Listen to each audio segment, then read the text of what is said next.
जय हिंद किसान भाइयों। आज बताएंगे सैंडलवुड फार्मिंग के बारे में, यानी चंदन की खेती के बारे में। 2017 के बाद से सरकार के द्वारा चंदन की खेती के बारे में क्या कहा गया, क्या चंदन की खेती लीगल है या अनलीगल है, इस वीडियो में पूरा डिटेल्स आपको बताएंगे। चंदन की खेती के बारे में बताएंगे, पूरा डिटेल्स इस वीडियो में आपको देंगे। इसलिए इस वीडियो को पूरा देखिएगा, अंत तक देखिएगा। अगर आप इस चैनल पर नए हैं तो इस चैनल को लाइक कीजिए, सब्सक्राइब कीजिए और बेल आइकन को दबाना नहीं भूलिए। In India sandalwood is mostly grow in Andhra Pradesh, Telangana, UP, Bihar, Gujarat, Karnataka, MP, Maharashtra, Tamil Nadu. Sandalwood is available in red, white and yellow colour. चंदन के प्लांट में सबसे जो इंपोर्टेंस टॉपिक होती है वो होता है होस्ट प्लांट, यानी कि चंदन के साथ में कौन सा प्लांट लगाएं वो बहुत ही इंपॉर्टेंस होता है, जो इस वीडियो के लास्ट में बताया गया है। होस्ट प्लांट क्यों जरूरी होता है लगाना, कौन सा प्लांट लगाना चाहिए, उस प्लांट के बारे में पूरा डिटेल से बताया गया है। इसलिए ये वीडियो आपके लिए बहुत ही कारगर है, इसलिए बिना स्किप किए इस वीडियो को अंत तक देखिएगा। आपके लिए होस्ट प्लांट चंदन के प्लांट से ज्यादा जरूरी है देखना। सैंडलवुड फार्मिंग में चंदन की खेती पे निम्न पॉइंटों पर चर्चा करेंगे: तापमान, टेम्परेचर पर, मिट्टी की तैयारी, सॉइल प्रिपरेशन, खेत की जुताई, फ्लोइंग ऑफ द फील्ड, किस्म, वैरायटीज, बुआई का समय, टाइम ऑफ द सोइंग, बीज की मात्रा व बुआई का तरीका, seed quantity and method of sowing, खाद व उर्वरक, मैन्यूर एंड फर्टिलाइजर, निराई गुड़ाई व सिंचाई, वीडिंग एंड इरिगेशन, पौध संरक्षण, प्लांट प्रोटेक्शन, कटाई व उपज, हार्वेस्टिंग एंड प्रोड्यूस, कमाई, इनकम के बारे में चर्चा करें। क्या इनकम होता है, लास्ट पॉइंट हमारा रहेगा। और इसके बाद सबसे अंतिम हमारा पॉइंट रहेगा कि क्या यह सरकार के द्वारा लीगल है या अनलीगल है। और इसके बाद में होस्ट प्लांट के बारे में हम आपको पूरा डिटेल्स, पूरा मैराथन आपको देने वाले हैं, जो आज तक किसी वीडियो में नहीं बताया गया होगा। किन किन राज्यों में आप किन किन सॉइल पे चंदन की खेती आप कर सकते हैं, पूरा डिटेल्स चंदन की खेती के बारे में आपको बताने वाले हैं किसान भाइयों। इसलिए इस वीडियो को आपको देखना बहुत ही जरूरी है। अगर चंदन की खेती करना चाहते हैं तो इस वीडियो को आपको देखना बहुत ही जरूरी होगा। इसलिए मैं आपके लिए इस वीडियो को लाया हूं, इस वीडियो को बनाया हूं। चंदन की खेती कितना जरूरी है आपके लिए, क्या सरकार के लिए, सरकार आपके लिए कितना बड़ा, क्या क्या चीजें दी हैं, कितनी बड़ी खुशखबरी दी है, ये पूरा डिटेल्स इस वीडियो में आपको मैं दूंगा। पॉइंट टू पॉइंट आपको मैं बताने वाला हूं। इसलिए आपको मैं पहले पॉइंट पे मैं चर्चा करने वाला हूं टेम्परेचर की। टेम्परेचर में मैं आपको बताने वाला हूं कि चंदन की खेती यानी कि सैंडलवुड फार्मिंग में टेम्परेचर क्या होना चाहिए। टेम्परेचर में मैं आपको बताने वाला हूं कि चंदन की खेती, देखिए हाई टेम्परेचर पे ही चंदन की खेती हो सकती है। ठंडी में एक खेती संभव नहीं है। 40 से 50 डिग्री टेम्परेचर अगर रहे, ये 30 से ऊपर डिग्री टेम्परेचर की जरूरत पड़ती है। यानी कि जितना हाई टेम्परेचर है उतना ही चंदन की खेती के लिए सही माना जाता है, उपयुक्त माना जाता है। मिट्टी की तैयारी की बात करें हम, सॉइल प्रिपरेशन की बात करें हम, तो सॉइल प्रिपरेशन में अगर 1 एकड़ खेती है तो उसको जो है चंदन की खेती करने से पहले, यानी कि जिस प्रकार से हम धान, गेहूं, गन्ना की खेती करते हैं उस तरीके से इसकी खेती नहीं करना है।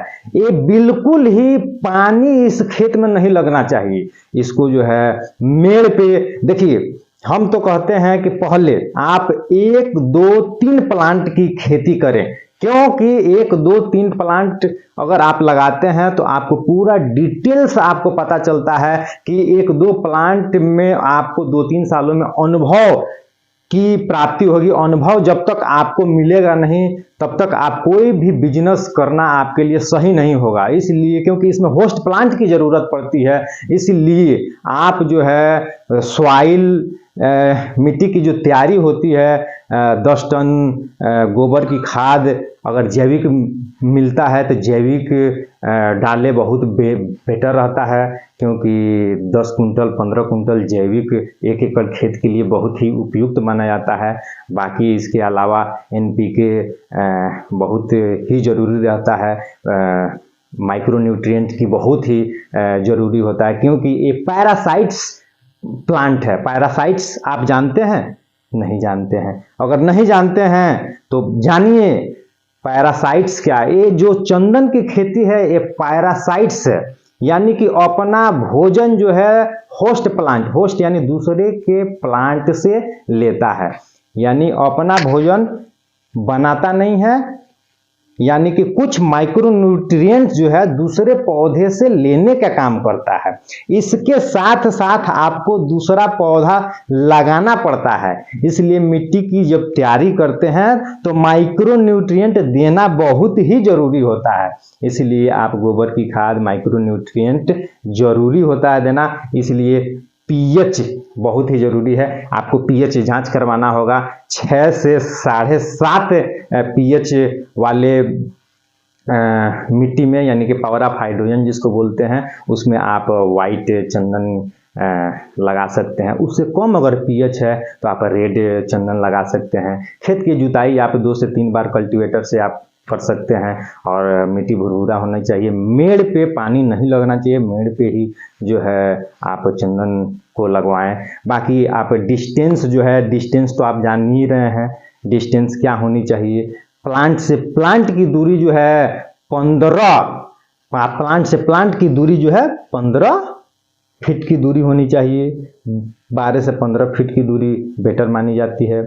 और होस्ट का जो होस्ट आप प्लांट जो लगा रहे हैं लगभग 4 से 5 फीट की दूरी पे लगाएं। जितना पास में रहे उतना बढ़िया माना जाता है होस्ट प्लांट। बाकी होस्ट के बारे में हम बाद में चर्चा करें तो बढ़िया रहेगा। वैराइटीज़ के बारे में हम आपको बताने वाले हैं कि वैराइटीज में आपको 3 तरह का, सब लोग 2 तरह का बताते हैं, रेड और वाइट, लेकिन रेड वाइट और येलो होता है। आप वाइट और रेड पे ही हम चर्चा करेंगे। टेरोकार्पस संटालिनस सैंडल स्पीसीज जो जाति की, यानी फैबेसी कुल की जो फैमिली की जो चंदन की प्रजाति जो है सैंडल स्पीसीज, इसमें रेड और वाइट ये 2 ही स्पीसीज आप लगाएं। वाइट 10 से 12 साल में तैयार हो जाता है। रेड का समय थोड़ा ज़्यादा लगता है, इसलिए रेड थोड़ा कॉस्टली बिकता है। वाइट जो है थोड़ा सस्ता बिकता है, इसलिए वाइट प्रयास कीजिए कि वाइट ही लगाएं। रेड समय ज़्यादा लेता है, इसलिए रेड में थोड़ा दिक्कत ज़्यादा आएगा आपको लगाने में। रेड और वाइट को पहचानने का तरीका भी आपको मैं बता रहा हूँ। रेड चंदन जो है आपका पत्ता चौड़ा होता है, वाइट का जो है पत्ता थोड़ा पतला होता है। इसके अलावा बुआई का समय जो है मई जून सबसे बेस्ट माना जाता है। गर्मी का और बरसात का जो समय होता है, जितना गर्मी रहे अच्छा माना जाता है। वैसे कभी भी आप लगा सकते हैं, कोई दिक्कत नहीं है। बीज की मात्रा, बुआई का जो तरीका है, वो तरीका जिस तरीके से आम लीची वगैरह लगाया जाता है, गड्ढा खून के 4-5 मीटर उसमें जैविक का भी प्रयोग करें। देखिए जिस प्रकार हम तो कहते हैं कि आप पहले सीड मंगाएं। सीड को जिस तरीके से हम इस इमेज में प्रयोग किए हैं, सीड को आप पहले आप गिराइए, और सीड को जो है आप गिराने के बाद नर्सरी तैयार कीजिए। नर्सरी तैयार करने के बाद आप इसके साथ जो है लाल मेहंदी जो है होस्ट प्लांट के रूप में 9 से 10 महीने 1 साल तक लगाया जाता है। होस्ट प्लांट के रूप में इसको जो है माइक्रोन्यूट्रिएंट प्रदान करता है।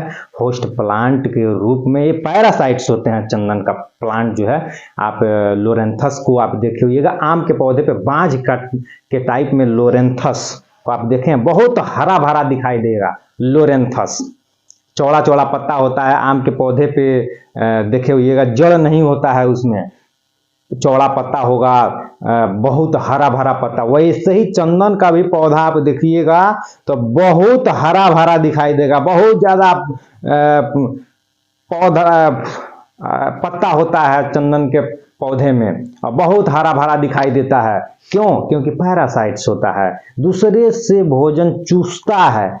जो भी पैरासाइट्स होते हैं बहुत हरे भरे होते हैं, जैसे लोरेंथस होता है वैसे ही चंदन होता है। और इसीलिए कहा जाता है कि आप सीड अगर लाते हैं तो आपको पूरा ज्ञान मिलेगा। किसी भी प्लांट को लगाने से पहले पूरा नॉलेज लीजिए। नॉलेज आप लेके अगर लगाते हैं तो कभी फेल्योर नहीं होइएगा, और कभी भी पूरा का पूरे जमीन पे पौधा नहीं लगाया जाता है। कम जमीन पे यानी 2 से 3 प्लांट लगाइए, 1 से 2 साल में आपको अनुभव हो जाएगा।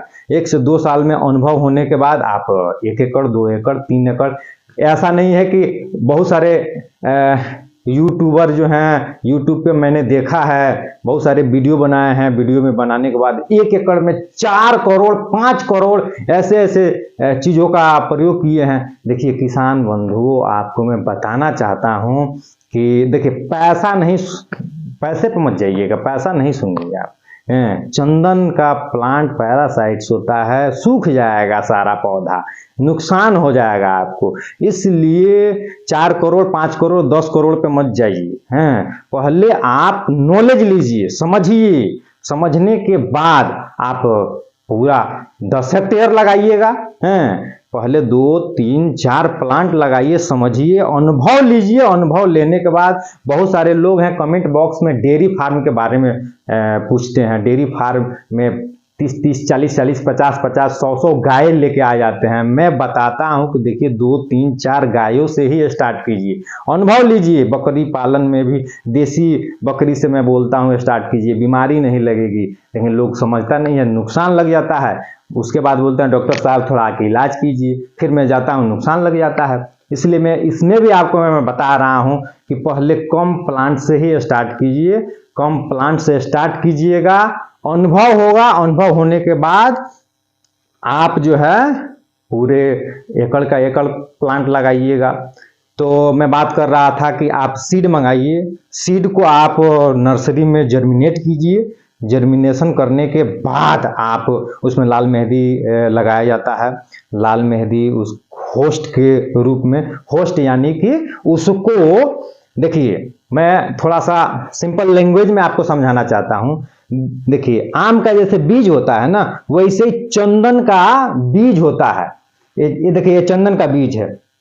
ये बीज को आप नर्सरी में देखिए कैसे उगाया जा रहा है, नर्सरी में उगाया जाता है। अगर नहीं नर्सरी में उगाना है तो आप 2 3 प्लांट मंगाइए, उसमें वो लाल मेहंदी के साथ आपको प्लांट मिलेगा। आप उसको उगाइए, उगाने के बाद अभी तुरंत आपको जो है बड़ा वाला होस्ट प्लांट नहीं लगाना है। आप अभी मेहंदी के साथ ही इसको भोजन मिलेगा, लाल मेहंदी के साथ ही भोजन मिलेगा। और ये कोई जरूरी नहीं है कि केवल लाल मेहंदी, बहुत सारे होस्ट प्लांट होते हैं। कोई किसी भी होस्ट प्लांट से, केजनस कजान है, अरहर है, बगल में अरहर लग गया, और भी बहुत सारे दलहनी पौधे हैं। दलहनी पौधे इसलिए लगाए जाते हैं, ये क्या होते हैं कि नाइट्रोजन फिक्सेशन का काम करते हैं, वायुमंडल से नाइट्रोजन को ग्रहण करते हैं और नाइट्रोजन फिक्सेशन का काम करते हैं। इसलिए दलहनी पौधों को ही लगाया जाता है, ज़्यादातर बेस्ट रहता है। तो अरहर का पौधा हो गया, 2 3 साल तक चलता है। और भी बहुत सारे लेग्यूम प्लांट्स हैं। लेग्यूम प्लांट्स का मतलब होता है दलहनी प्लांट्स, उर्द मूंग, बहुत सारी चीज़ हैं जो कि आप होस्ट प्लांट में आप लगा सकते हैं। इसलिए आप जो है नर्सरी से आप प्लांट मंगा सकते हैं, इसको लगाइए। लगाने के बाद जो है जब ये 9 महीना 10 महीना हो जाए, इसके बाद बगल में आप होस्ट प्लांट आप लगाइए। होस्ट प्लांट में कौन सा प्लांट लगाना है वो मैं आपको बता रहा हूँ, कौन सा प्लांट लगाना है मैं लास्ट में बताऊंगा। अब खाद और उर्वरक में क्या देना है, खाद और उर्वरक में जो सब लोग देता है वही देना है। जैविक है तो जैविक दीजिए, नहीं तो गोबर का खाद है तो गोबर का खाद दीजिए। बाकी सब लोग जो देता है वही देना है। और अलग से कोई कुछ नहीं देना है। निराई गुड़ाई और सिंचाई में स्वच्छ रखना है, साफ सुथरा रखना है, गंदगी नहीं लगने देना है। बाकी 2-3 प्लांट में अनुभव लेने की बात है, तो उसमें निराई गुड़ाई क्या करना है सो तो आप जान ही रहे हैं। उसमें निराई गुड़ाई सिंचाई जो है ज़्यादा सिंचाई की ज़रूरत नहीं पड़ती है, बहुत कम सिंचाई की ज़रूरत पड़ती है। पौध संरक्षण में कभी कभी आपको जो है आप फंजीसाइड का यूज करना है, वो भी 2 सालों तक ही हल्का फुल्का फंजीसाइड का यूज करना पड़ता है। कटाई और उपज की बात करें तो आपको 10 से 12 साल में आपको तैयार होगा। हाँ, सरकार का जो मिनिमम रेट है इनकम की मैं बात करूं तो 13,000 रुपये केजी जो है सरकार का अभी व्हाइट सैंडलवुड का रेट रखा गया है। रेड का 14,000 रुपये पर केजी। एक पौधा से 12 से 13 साल में माना गया है कि 15 से 17 केजी तक उसमें प्रोडक्ट निकलता है। उसके अंदर का जो होता है जिसको बहुत सारे काम में, परफ्यूम बनाने में, मेडिकल यूज में, बहुत सारे यूटिलाइजेशन में उसका प्रयोग किया जाता है। आपको उससे मतलब नहीं है, आपको बस बेचने से इनकम से मतलब है।